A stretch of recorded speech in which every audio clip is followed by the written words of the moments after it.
Bienvenue à la première vidéo Introduction sur SketchUp, l'application qui permet de faire des modélisations en 3D. C'est une application gratuite en ligne. Pour commencer, on va choisir l'unité. Et ça, c'est dans Info sur le modèle, à droite. On clique sur le i et on choisit l'unité avec laquelle on veut travailler. Je choisis le centimètre avec 2 chiffres après la virgule et je ferme avec la flèche cette fenêtre-là pour avoir un plus grand espace de travail. Dans l'espace de travail, on a les 3 axes, rouge, vert et bleu. Et les outils qu'on va utiliser pour dessiner sont à gauche et aussi à droite. Pour commencer à dessiner, on peut utiliser les 3 éléments qui sont à gauche, une ligne, un arc, un rectangle. Je prends la ligne, je clique une fois et j'enlève la main et je donne la direction avec la souris. Si ma ligne elle est verte, c'est qu'elle est parallèle à l'axe vert. Si elle est rouge, elle est parallèle à l'axe rouge. Et si elle est bleue, elle est parallèle à l'axe bleu. J'ai une estimation de la distance, de la longueur, en bas à droite. Comme si je m'arrête là, ça va être 422 cm. Je peux aussi taper ma dimension, la longueur, sans descendre vers le petit cadre. Je vais taper par exemple 300 entrées. Je glisse la souris sans cliquer. Je cherche l'axe rouge. Si jamais je ne trouve pas mon axe rouge, je tape sur la flèche du clavier qui va à droite. L'axe devient un peu plus gras et là je peux plus bouger. J'ai forcé que ma ligne soit rouge. Je tape la dimension 400. Je cherche mon vert. Je peux le forcer avec la flèche du clavier qui va à gauche. Je tape la dimension 300 entrées. Je glisse la souris, toujours sans cliquer, parallèle au rouge et je tape 400 entrées. J'ai créé un rectangle.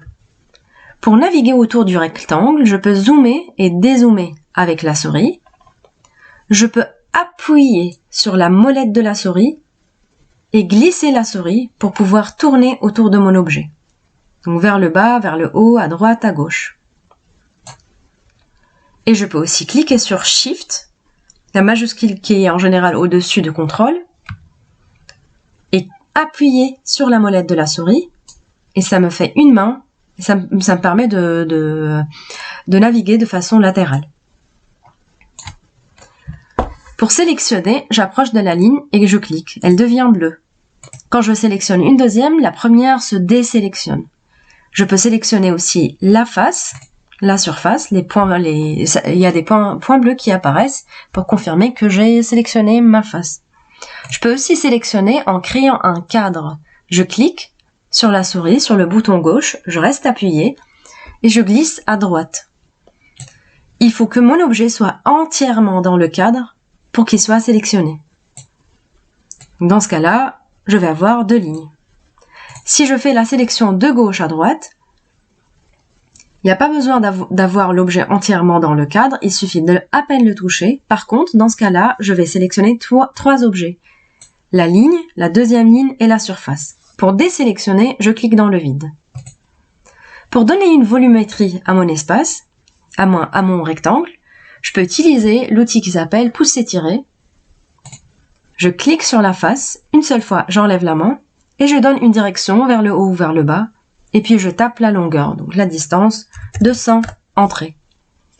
Pour mesurer, je peux prendre le mètre. Je clique sur le mètre.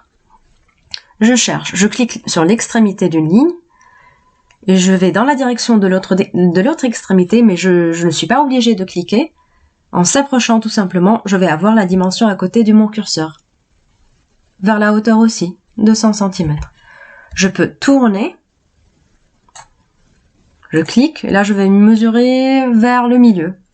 Le milieu, il est représenté par un point bleu et l'extrémité, elle est représentée par un point vert. 150, 300. Et je reviens à la flèche noire qui est pour sélectionner et je tourne autour de mon projet. Voilà. Merci.